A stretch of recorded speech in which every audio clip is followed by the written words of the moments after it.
الحمد لله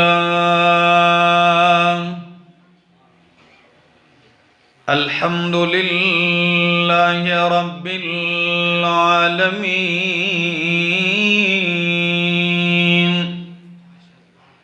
والعاقبة للمتقين والصلاة والسلام على أشرف الأنبياء وإمام المرسلين وعلى آله وأصحابه أجمعين. أما بعد فأعوذ بالله من الشيطان الرجيم. بسم الله الرحمن الرحيم. إنا نحن نزلنا الذكر وإنا له لحافظون. وقال تعالى: الله نزل أحسن الحديث كتابا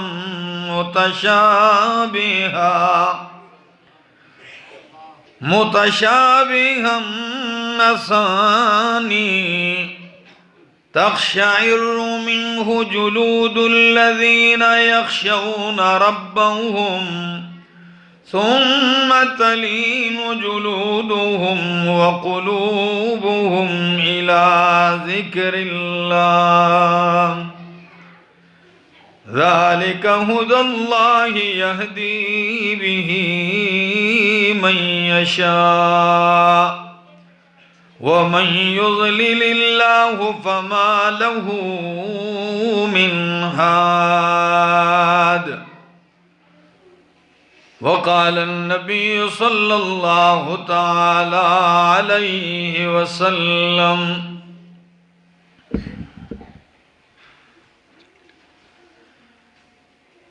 خيركم من تعلم القرآن وعلمه.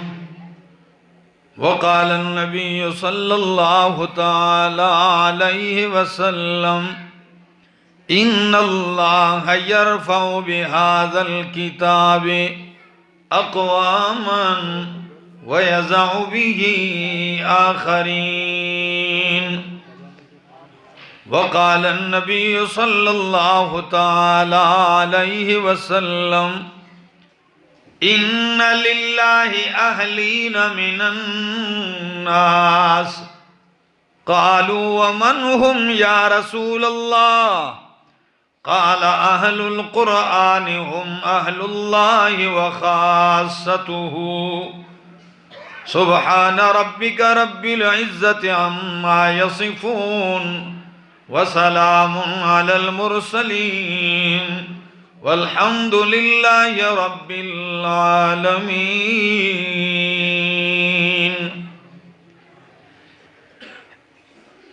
انتہائی قابل عزت، قابل احترام ذی قدر علماء کرام اور واکنٹ کی اس علاقے اور اس محلے آصف آباد اور گرد و نواح سے آئے ہوئے میرے معزز مکرم دوستو، السلام علیکم۔ انتہائی خوشی اور مسرت کا موقع ہے کہ ہم کائنات میں افضل ترین مقامات کے اندر جو مقامات ہیں، اللہ کے گھر مسجد کے اندر جمع ہیں، اور کائنات کی افضل ترین کتاب سے نسبت رکھنے والی محفل میں اکٹھے ہیں۔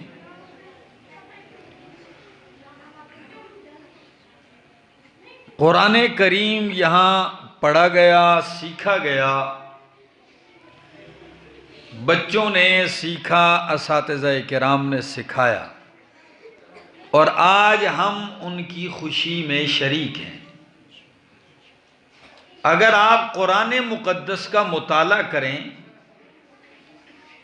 تو خوشیاں منانا اور اترانا یہ اللہ کو محبوب اور پسند نہیں ہے۔ کہیں تو قرآن کہتا ہے لا تفرح، اور کہیں قرآن کہتا ہے ان اللہ لا يحب الفرحین، کہ اللہ ایسے مست ہونے والوں کو، خوشیاں منانے والوں کو پسند نہیں کرتا۔ قرآن یہ بھی کہتا ہے، لیکن یہی قرآن جب قرآن کے متعلق آتا ہے تو اللہ کیا فرماتے ہیں؟ فَبِذَلِكَ فَلْيَفْرَحُوا، اگر تمہیں خوش ہونا ہے، خوشی کرنی ہے، تو اللہ فرماتے ہیں جو خوشی مجھے محبوب ہے وہ ہے قرآن پر خوش ہونا۔ فَبِذَلِكَ فَلْيَفْرَحُوا، اس پہ خوشی مناؤ، اس پہ خوش ہو جاؤ، قلبی فرحت محسوس کرو، اور اسی سے دلوں کو اطمینان دو۔ الا بذکر اللہ تطمئن القلوب، دلوں کا اطمینان ہے قرآن۔ آج تک علماء اپنے اپنے انداز میں قرآن کی عظمت، فضیلت، شان بیان کرتے ہیں، لیکن واہ کینٹ والو، کیا آپ نے کبھی غور کیا ہے کہ قرآن کی فضیلت کے لیے یہی کافی ہے کہ یہ میرے رب کا کلام ہے؟ کیا مطلب؟ یہ اللہ کی ذات سے نکلا ہے، اللہ نے خود اس کو پڑھا ہے، اللہ نے اس پر تکلم کیا ہے۔ یہی وجہ ہے علماء کہتے ہیں القرآن کلام اللہ تعالی غیر مخلوق، یہ اللہ کا کلام ہے، مخلوق نہیں ہے، حادث اور فانی نہیں ہے۔ یہی تو وجہ ہے کہ مکے کا جو ماحول تھا عرب کا، جس پر انہیں ناز تھا، وہ ان کی فصاحت، بلاغت، عربیت تھی، اور اپنی فصاحت پہ اتنا ناز کہ اپنے آپ کو عرب اور باقی ساری دنیا کو عجم۔ دنیا دو ٹکڑوں میں تقسیم کر دی تھی، عرب اور عجم۔ عجم کا معنی کیا ہے؟ گنگا، یعنی باقی ہم سارے اردو، پشتو، ہند کو، پنجابی، سب کو کیا کہتے تھے؟ یہ گنگے ہیں۔ تو اگر دیکھا جائے تو بات میں وزن ہے کہ ہم جب گفتگو کرتے ہیں تو ہم یہی کہتے ہیں میرے پاس الفاظ نہیں ہیں، یہی کہتے ہیں میرے پاس الفاظ نہیں، لیکن عربی کا کمال یہ ہے کہ اس کا دامن تنگ نہیں پڑتا۔ اگر آپ کو الفاظ چاہیے، آپ الفاظ ڈھونڈتے ڈھونڈتے آپ تھک جاؤ گے، لیکن الفاظ اور جملے ختم نہیں ہوں گے۔ لسان العرب کے اندر علامہ افریقی عجیب بات لکھتے ہیں، وہ کہتے ہیں آپ کی بولیوں میں دکھ، درد، غم کے اظہار کے لیے کتنے جملے ہیں؟ کبھی ہم کہتے ہیں ہائے، کبھی آہ، کبھی شکوے کا جملہ کہہ دیتے ہیں۔ چند جملے اور الفاظ ہیں، عربی کے اندر اس دل کے دکھ اور درد، غم کے اظہار کے لیے 4,500 کلمات ہیں۔ اتنا دامن وسیع ہے۔ ہم ایک جنگل کے درندے کو ایک ہی نام سے جانتے ہیں، شیر۔ کیا کوئی اور نام ہے؟ پشتو میں زمرے کہتے ہیں، منظرے کہتے ہیں، ہندکو میں، اردو میں، پنجابی میں کیا کہتے ہیں؟ شیر ہے۔ لیکن عربی میں اس شیر کے 500 سے زیادہ نام ہیں۔ اتنی وسعت۔ پھر اس کا ناز تو آنا تھا، کعبہ کی چوکھٹ کے ساتھ، کونوں کے ساتھ، دروازوں کے ساتھ قصیدے لٹک رہے ہیں۔ اللہ نے اپنے پیغمبر کو قرآن کی صورت میں ایسا معجزہ دیا اور کیا فرمایا؟ قُلْ لَئِنِ اجْتَمَعَتِ الْإِنسُ وَالْجِنُّ عَلَىٰ أَن يَأْتُوا بِمِثْلِ هَذَا الْقُرْآنِ لَا يَأْتُونَ بِمِثْلِهِ وَلَوْ كَانَ بَعْضُهُمْ لِبَعْضٍ ظَهِيرًا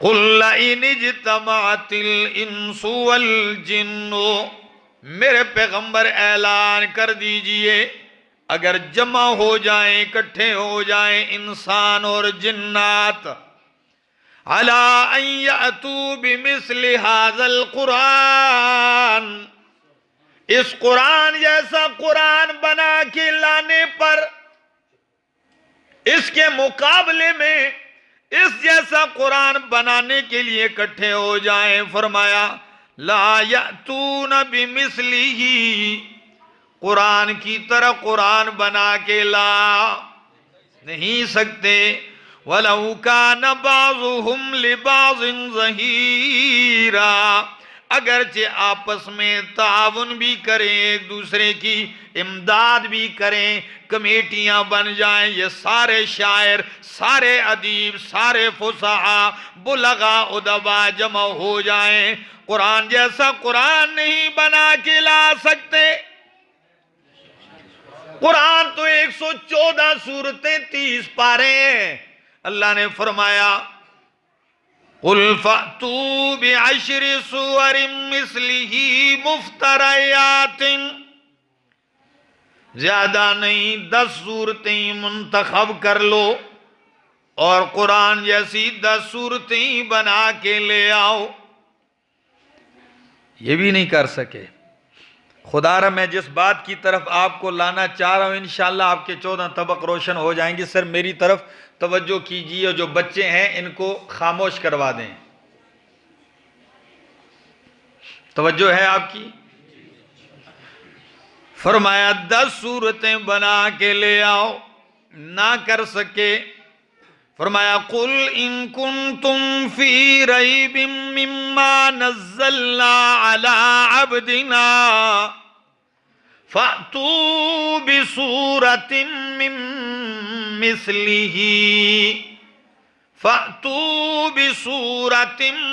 مِّثْلِهِ، اگر تمہیں قرآن کے اندر شک ہے جو ہم نے اپنے بندے پہ نازل کیا، تمہارا یہ شک ہے کہ یہ رب العالمین کی طرف سے نہیں، یہ خود انہوں نے بنایا ہے یا کسی نے سکھایا ہے، یا یہ رات کو سوچتے ہیں صبح کچھ بنا کے پیش کر دیتے ہیں، تو پھر میرا چیلنج ہے فَأْتُوا بِسُورَةٍ، تنوین تقصیر کی ہے، بِسُورَةٍ قَصِيرَةٍ، لمبی صورت نہیں، بقرہ آل عمران نساء مائدہ نہیں، بِسُورَةٍ قَصِيرَةٍ، قرآن کی صورت جیسی کوئی مختصر سی صورتی بنا کے لے آؤ۔ اور اس بقرہ کی اس آیت کا تو انداز ہی عجیب ہے، فرمایا ان کنتم صادقین فَأْتُوا بِسُورَةٍ مِّن مِثْلِهِ وَادْعُوا شُهَدَاءَكُم مِّن دُونِ اللَّهِ۔ عجیب بات ہے، واکنٹ والو اللہ فرماتے ہیں ایک مجھے چھوڑ دو، باقی ساری کائنات کو بلا لو، میرے علاوہ سب کو بلا کے لے آؤ، وَادْعُوا شُهَدَاءَكُم مِّن دُونِ اللَّهِ، اور آخر میں نتیجہ کیا؟ ان کنتم صادقین، ہمارا تمہارا جھگڑا ہی ختم ہو جائے گا اگر تم سچے ہو، یعنی اگر تم قرآن کی صورت کی طرح صورت لے آئے تو تم سچے۔ جھگڑا ختم ہو رہا ہے کہ نہیں ہو رہا؟ تم سچے، لیکن واکنٹ والو، آصف آباد والو، مکے کا مشرک میدان بدر میں تو آیا لڑنے کے لیے، 70 بندے مروا گیا اپنی قوم کے، احد میں آیا، خندق میں آیا، تبوک میں آئے کافر، احزاب میں آئے، یہ سارے کارزار میدان کارزار میں آئے، لگتا ہے یہ سارے میدان انہوں نے لڑے، مرنا مارنا آسان تھا، لیکن قرآن کی صورت جیسی صورت بنانا مشکل تھا، ورنہ اللہ نے تو لڑائی ختم کر دی تھی۔ تم سچے ہو فاتو بھی صورت، ایک صورت لے آؤ، اگر سچے ہو تو لڑنے کی کیا ضرورت تھی؟ کوئی صورت بنا کے لے آتے نا، اتنے بڑے بڑے قصیدے۔ علماء بیٹھے ہیں، ہمارے ہاں کتاب پڑھائی جاتی ہے سب معلقات، یہ معلقات ان کو کہتے اس لیے کہ یہ کعبہ کے ساتھ یہ قصیدے لٹکتے تھے، اور شاعروں نے اس میں اپنا وہ فن دکھایا۔ حارث ابن حلزہ یہ وہ شاعر ہے عرب کا کہ بادشاہ کی بارگاہ میں، دربار لگا ہوا ہے بادشاہ کا، بادشاہ تخت پہ بیٹھا ہے، 2 قوموں کی لڑائی آ گئی ہے، ہر قوم نے اپنا اپنا نمائندہ بادشاہ کے سامنے کھڑا کیا، تو ایک قوم نے اپنا نمائندہ بنایا تھا حارث ابن حلزہ کو۔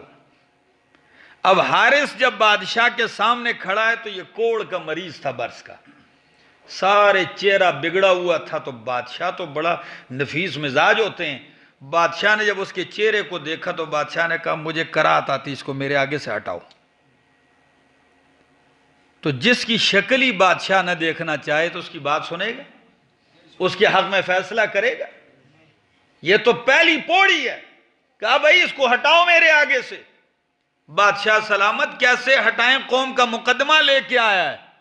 اچھا جتنا ہی ضروری ہے بولنا تو پھر میرے اور اس کے درمیان پردہ لٹکاؤ، پردے کے اس طرف کھڑا کرو اس کو تاکہ مجھ سے بات کرے، میں دیکھنا نہیں چاہتا ہوں۔ قوم نے کہا ہم تو مارے گئے۔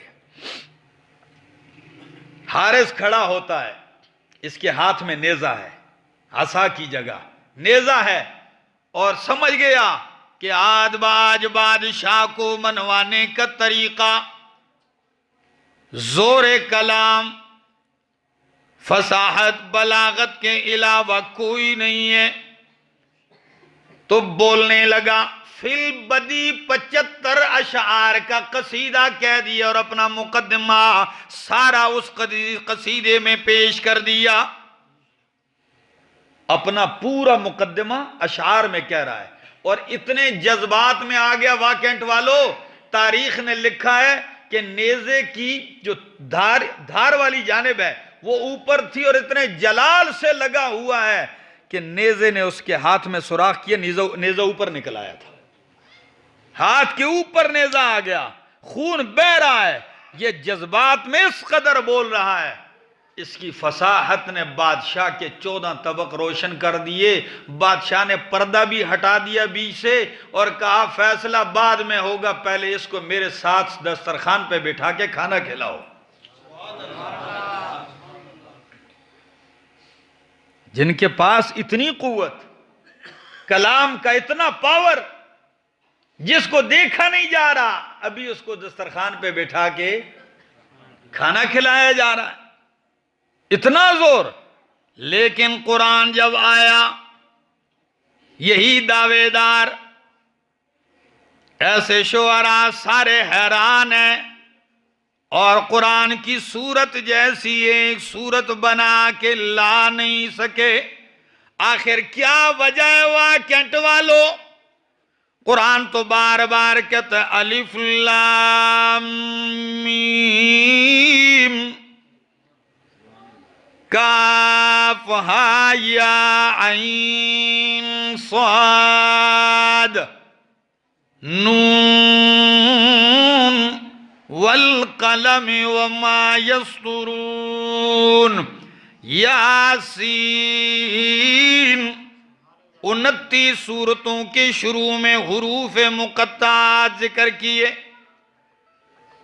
شاہ عبدالعزیز محدث دہلوی رحمہ اللہ اپنی تفسیر عزیزی میں 16 اقوال ذکر کرتے ہیں حروف مقطعات کے بارے میں، لیکن ایک قول یہ بھی ذکر کیا کہ یہ حروف اللہ نے اس لیے بھی ذکر کیے کہ او مکے والو، میرا قرآن جو ہے انہی حروف سے بنا ہے جو حروف تم روزمرہ استعمال کرتے ہو، الف لام میم کاف ہا یا عین صاد نون یاسین طہ قاف، یہی حروف ہیں جنہیں تم روزانہ استعمال کرتے ہو۔ کوئی زائد حرف بھی اس میں، کوئی اوپرے حروف بھی ایسے نہیں ہے کہ جو تمہاری بولی میں نہ استعمال ہوتے ہوں،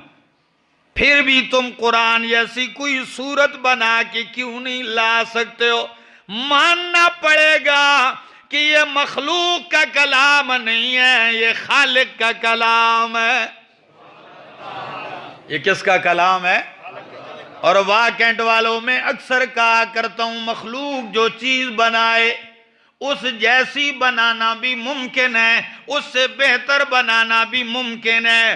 ایک ملک نے جہاز بنایا، اڑایا، شہرت ہوگی، پاکستان نے اس سے بہتر بنایا۔ کسی نے ایٹم بم بنایا، پاکستان نے کوشش کی اس سے بہترین ایٹم بنایا۔ ایسا ہے؟ ایک کمپنی نے سامسنگ بنایا، دوسری کمپنی نے آئی فون بنایا، اس سے بہتر آ گیا۔ ٹویوٹا نے گاڑی نکالی، ہونڈا نے اس سے بہتر نکالی، کبھی اس جیسی نکالی۔ مخلوق جو چیز بنائے اس جیسی بنانا آسان ہے، ممکن ہے، لیکن جو چیز اللہ براہ راست خود بنائے اس جیسی چیز بنانا ممکن نہیں۔ اللہ نے آسمان بنایا، ساری کائنات مل کے آسمان نہیں بنا سکتی۔ زمین بنائی اللہ نے، مخلوق مل کے بھی زمین بنا نہیں سکتی۔ اللہ نے سورج چاند ستارے بنائے، ساری کائنات مل جائے رب کی چاند کی طرح چاند، رب کے سورج کی طرح سورج بنا کے نہیں لا سکتے۔ حالانکہ آسمان، زمین، سورج، چاند، ستارے مخلوق ہے۔ جب تم رب کے چاند جیسا چاند، زمین جیسی زمین اور آسمان جیسا آسمان نہیں بنا سکتے تو رب کے قرآن جیسا قرآن کیسے بنا سکو گے؟ یہ تو مخلوق بھی نہیں ہے۔ اللہ تو یہ ایسا معجزہ ہے، اس نے کائنات کو ورطہ حیرت میں ڈال دیا۔ اب علماء بیٹھے ہیں، ذرا دیکھیے، امام اصمعی رحمہ اللہ لغت کے بہت بڑے امام ہیں، لغت کے بہت بڑے امام ہیں، اور ان کی عادت تھی یہ جا کے یہ بدوؤں میں گھومتے تھے، صحراؤں میں، پنڈوں میں، ایسے لوگوں میں جن کا شہر میں آنا بالکل کم ہوتا تھا۔ ان کی عربی بڑی فصیح ہوتی تھی، یہ ان میں جا کے چکر لگاتے اور ان کے الفاظ، ان کے جملے، ان کے قصیدے، ان کے اشعار یاد کرتے تھے، اور خود بھی لغت کے امام ہیں، فصاحت اور بلاغت کے امام ہیں، اور خود شاعری میں بھی حد درجہ بڑے شاعر ہیں۔ کہتے ہیں میں بصرہ کی جامع مسجد سے، بلکہ ایک ظرافت طبع کے لیے ایک چیز سنا دیتا ہوں، پھر اپنے مضمون کی طرف آتا ہوں، ٹھیک ہے؟ تھکے تو نہیں ہے نا؟ سچ بتائیں، پکے بیٹھے ہیں؟ پھر آج مجھے سنانے دو، ٹھیک ہے؟ کہتے ہیں ایک دن صحرا میں گیا، گھوم رہا ہوں تو اچانک میری نظر ایک چٹان پہ پڑی، تو چٹان کے اوپر کسی عاشق نے شعر لکھا ہوا ہے۔ ہمارے ہاں بھی عاشق مزاج لوگوں کا مزاج یہی ہوتا ہے، ان کو اور کوئی جگہ نہ ملے تو لیٹرین میں لکھ دیتے ہیں۔ آپ جائیں موٹر وے کے راستوں پہ جا کے کسی واش روم میں آپ چلے جائیں، آپ شرم کے مارے آپ کہیں گے یہ میں کہاں آ گیا ہوں؟ کسی نے فون نمبر لکھا ہوا ہے، کسی نے کسی کا نام لکھا ہوا ہے، کسی نے کسی کو گالیاں لکھی ہوئی۔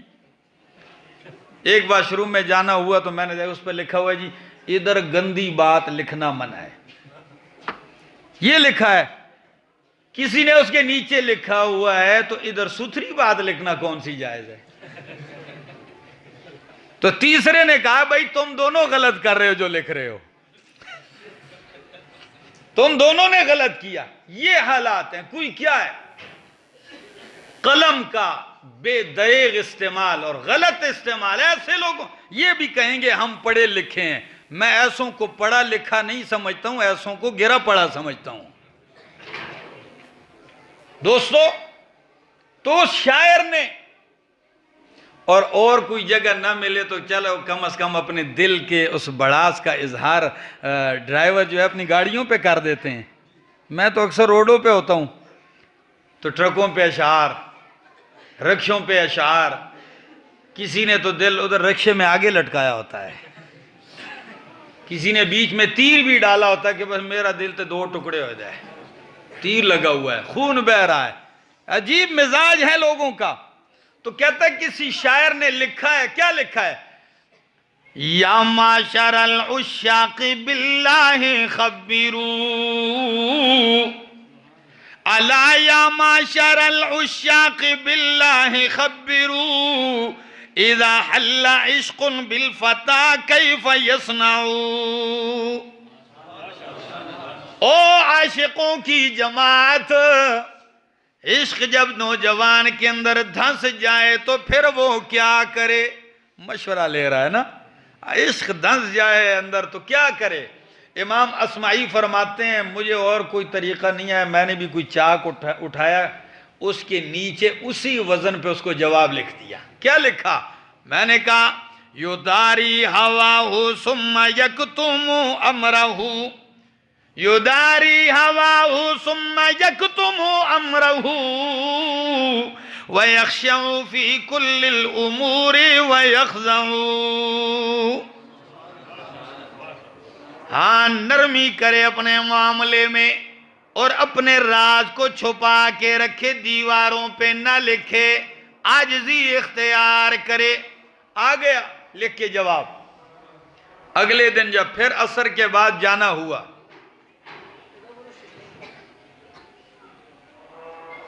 جب اگلے دن پھر جانا ہوا تو اسی شاعر نے نیچے اسی وزن میں مجھے پھر جواب دیا. کہتا ہے کیف یداری والہوا قاتل الفتى، کیف یداری والہوا قاتل الفتى، وفی کل یوم روحہ تتقطع. کس طرح چھپائے؟ حالانکہ محبت تو نوجوان کے لیے زہر قاتل ہے، اس کی روح روزانہ ٹکڑے ٹکڑے ہوتی ہے اور آپ کہتے ہو کہ چھپائے. سچ کسی نے کہا، کہتے ہیں عشق اور مشک چھپائے نہیں چھپتے. تو کیسے چھپائے؟ کہتے ہیں میں نے پھر اٹھایا چاک اور نیچے جواب لکھا. میں نے کہا اذا لم یجد صبرا بکتمان سرہ، اذا لم یجد صبرا بکتمان سرہ، فلیس لہ شیء سوی الموت انفع. جب ایک بندہ راز نہیں چھپا سکتا تو اس کے لیے موت سے بہتر کوئی چیز نہیں. کہتے ہیں میں نے لکھ کے آ گیا. جب اگلے دن گیا نا عصر کو تو دیکھا اسی چٹان کے نیچے ایک نوجوان مرا ہوا پڑا تھا. دیکھا زور، دیکھا بھی نہیں ایک دوسرے کو، اور شاعری میں جواب، اور ایک بندہ مر گیا. اس حد تک یہ امام اصمعی کہتے ہیں میں جامع مسجد میں، بصرہ کی جامع مسجد سے نکلا، صحرا میں آ رہا ہوں، میری نظر پڑی ایک بدو پہ، اونٹنی پہ سوار ہے، تیر کمان تلوار اس کے پاس ہے. مجھے دیکھ کے کہنے لگا من این انت، کہاں سے آیا ہے؟ میں نے کہا من المکان الذی یتلی فیہ کلام الرحمن، میں تو ایسی جگہ سے آیا ہوں جہاں رحمان کا کلام پڑھا جاتا ہے. تو وہ بدو، اس کو پتہ کچھ بھی نہیں تھا. تو کہتا ہے وَهَلْ لِلرَّحْمَنِ كَلَامٌ يَتْلُوهُ الْآدَمِيُّونَ، کیا رحمان کا بھی کوئی کلام ایسا ہے جس کو بندے پڑھتے ہو؟ میں نے کہا ہاں وہ قرآن ہے نا. وہ کہتا اچھا رحمان کا کلام مجھے تھوڑا سناؤ. امام اصمعی فرماتے ہیں میں نے شروع کر دیا وَالزَّارِيَاتِ ذَرْوًا فَالْحَامِلَاتِ وِقْرًا فَالْجَارِيَاتِ يُسْرًا فَالْمُقَسِّمَاتِ أَمْرًا إِنَّمَا تُوعَدُونَ لَصَادِقٌ وَإِنَّ الدِّينَ لَوَاقِعٌ. پڑھتا گیا یہاں تک کہ میں اس آیت پہ پہنچا وَفِي السَّمَاءِ رِزْقُكُمْ وَمَا تُوعَدُونَ.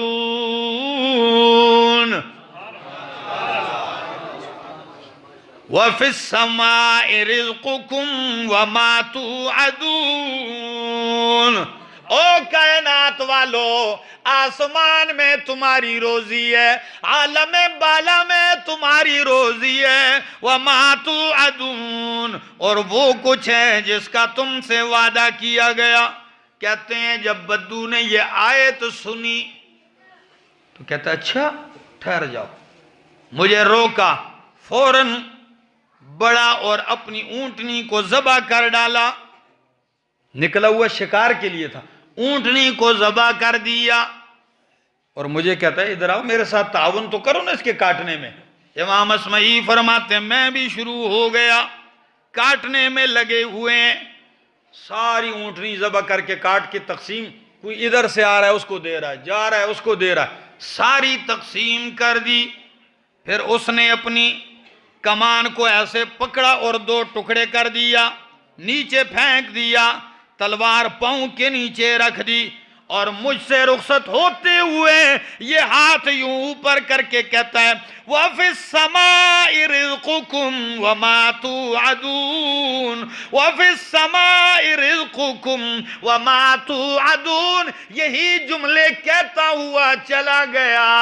امام اصمعی فرماتے ہیں مجھے اتنا غم درد لاحق ہوا، میں نے کہا زمانہ ہو گیا برسوں سے یہ تو آیت پڑھتا ہے، لیکن اس آیت سے توکل کا جو مظاہرہ اس بدو نے کیا یہ تو نہیں سمجھ سکا آج تک.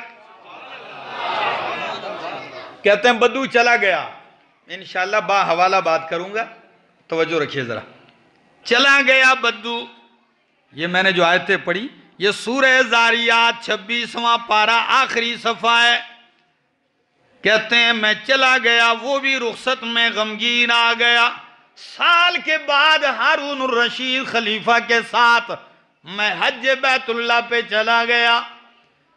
مطاف کے اندر گھوم رہا ہوں، اچانک مقام ابراہیم پہ پہنچتا ہوں، ایک گہری آواز سنائی دی. جب میں نے مڑ کے دیکھا وہی بدو ہے، وہی بدو ہے. مجھے روک کے کہنے لگا ٹھہر جاؤ ٹھہر جاؤ، ایسے مجھے ہاتھ سے پکڑا اور بٹھا لیا وہی مقام ابراہیم پر. جب مجھے بٹھایا کہنے لگا پچھلے سال آپ نے کیا پڑھا تھا؟ مجھے یاد تھا. میں نے کہا وَفِي السَّمَاءِ رِزْقُكُمْ وَمَا تُوعَدُونَ، آسمان میں تمہاری روزی یہ رزق ہے اور جس کا تم سے وعدہ کیا گیا. تو جواباً کہنے لگا اِنَّا وَجَدْنَا مَا وَعَدَنَا رَبُّنَا حَقًّا. رب نے جو وعدہ کیا ہے ہم نے وہ وعدہ سچا پا لیا ہے. اب مزید رحمان کا کلام سنائیے. تو امام اصمعی فرماتے ہیں میں نے اسی آیت کے بعد والی آیت پڑھنا شروع کر دی. کون سی آیت؟ فَوَرَبِّ السَّمَاءِ وَالْأَرْضِ إِنَّهُ لَحَقٌّ مِثْلَ مَا أَنَّكُمْ تَنْطِقُونَ.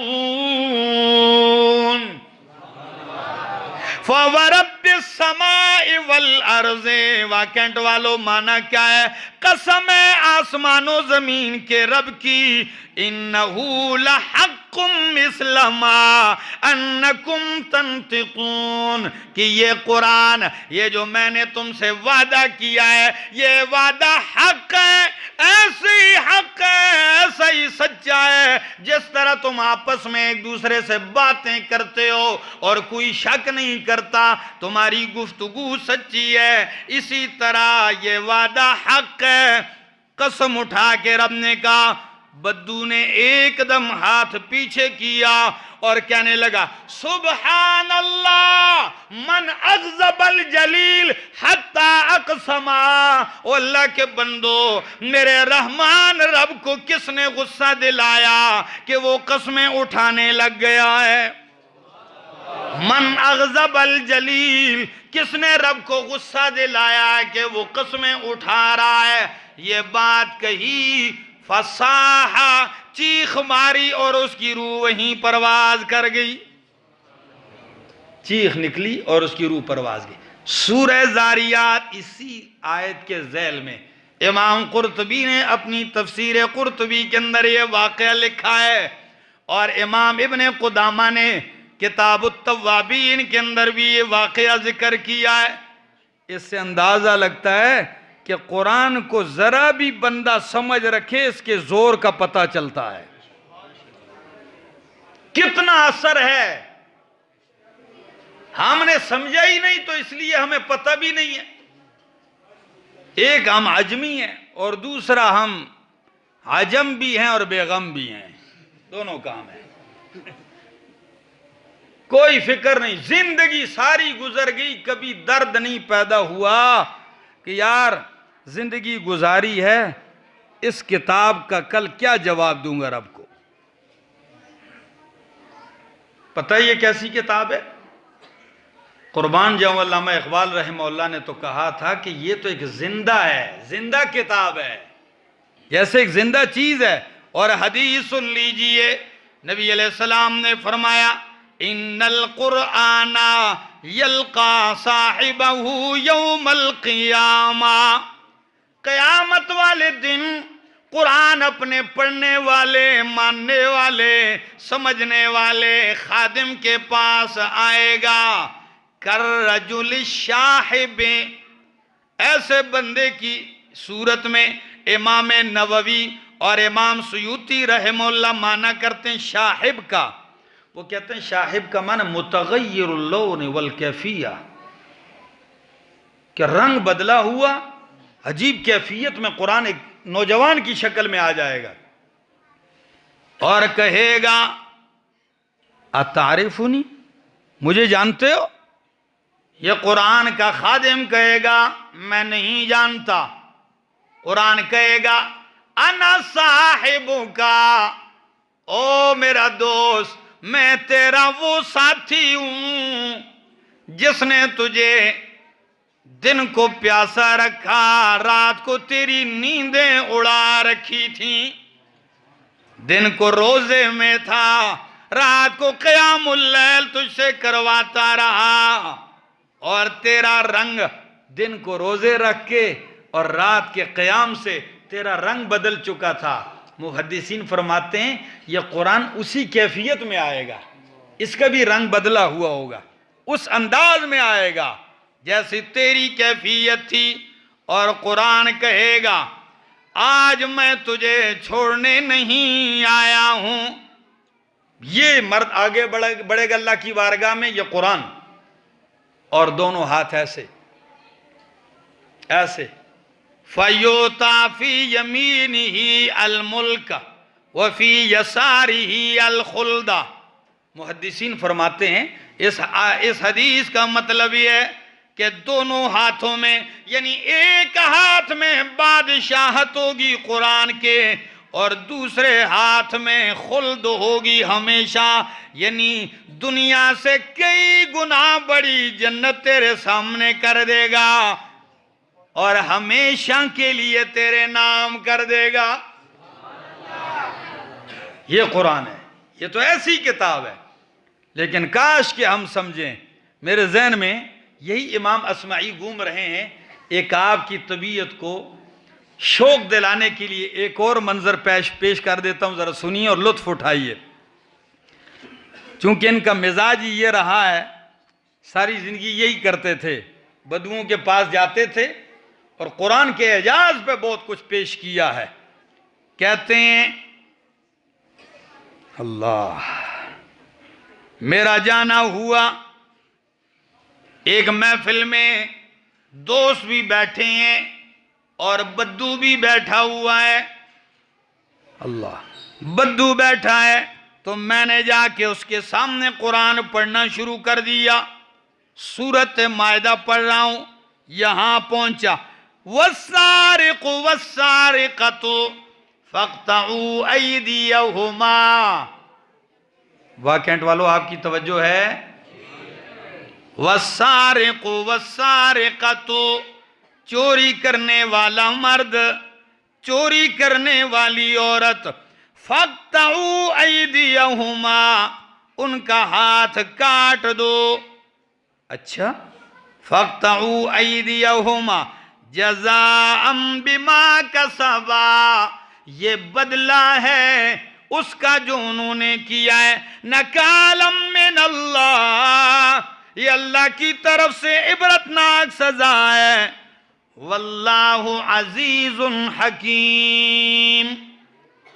امام اصمعی فرماتے ہیں میں نے عزیز حکیم کی جگہ واللہ غفور الرحیم پڑھ دیا، قرآن تھا جو نہیں میرے پاس۔ تو بدو ایک دم کہنے لگا ھذا کلام من، بابا جی یہ کس کا کلام پڑھ رہے ہو؟ میں نے کہا یہ تو عجیب آدمی، میں نے کہا ھذا کلام اللہ۔ بدو کہنے لگا واللہ ھذا لیس کلام اللہ، یہ اللہ کا کلام نہیں ہے۔ بدو نے کہا، میں نے کہا یار یہ اللہ کا کلام ہے، وہ کہنے لگا نہیں اللہ کا کلام۔ میں نے کہا حل حفظت القرآن، کیا آپ قرآن کے حافظ ہیں؟ کہنے لگا اللہ حافظ بھی نہیں ہوں۔ میں نے کہا یار اتنا بتاؤ، آپ نے سورہ مائدہ حفظ کی ہوئی ہے؟